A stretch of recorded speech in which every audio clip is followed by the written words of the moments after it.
ഒമാനിലെ പ്രസിദ്ധമായ ടൂറിസ്റ്റ് സ്ഥലങ്ങളിലൊന്നാണ് ജബൽ അഖ്ദർ.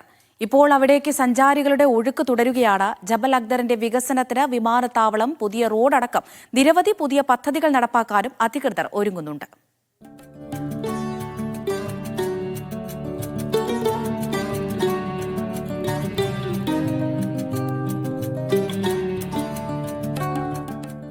കഴിഞ്ഞ വർഷം 2,05,992 പേരാണ് ജബൽ അഖ്ദറിലേക്ക് എത്തിയതെന്ന് ദേശീയ സ്ഥിതിവിവര കേന്ദ്രത്തിന്റെ കണക്കുകൾ പറയുന്നു.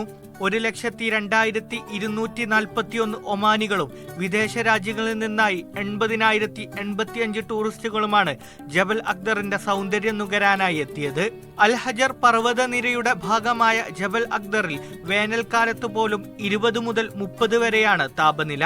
പ്ലംസ്, അത്തിപ്പഴം, മുന്തിരി, ആപ്പിൾ, പേര, ബദാം തുടങ്ങി നിരവധി കാർഷിക വിളകൾ ഇവിടെ കൃഷി ചെയ്യുന്നുണ്ട്. അറബ്, ഏഷ്യ, യൂറോപ്പ്, അമേരിക്കൻ രാജ്യങ്ങളിൽ നിന്നുള്ള വിനോദസഞ്ചാരികളെ ആകർഷിക്കുന്ന നിരവധി പുരാതന ആരാധനാലയങ്ങളും വിലായത്തിന്റെ ഗ്രാമങ്ങളെ വ്യത്യസ്തമാക്കുന്നു. വിമാനത്താവളം, പുതിയ റോഡ് എന്നിവ ആരംഭിക്കുന്നതോടെ സഞ്ചാരികളുടെ ഒഴുക്ക് വർദ്ധിക്കും. നിലവിലുള്ള റോഡിനൊപ്പം മറ്റൊരു റോഡ് കൂടി നിർമ്മിക്കാനുള്ള ആലോചനയിലാണ് അധികൃതർ. Binu S Kottarakkara, media 1, Muscat.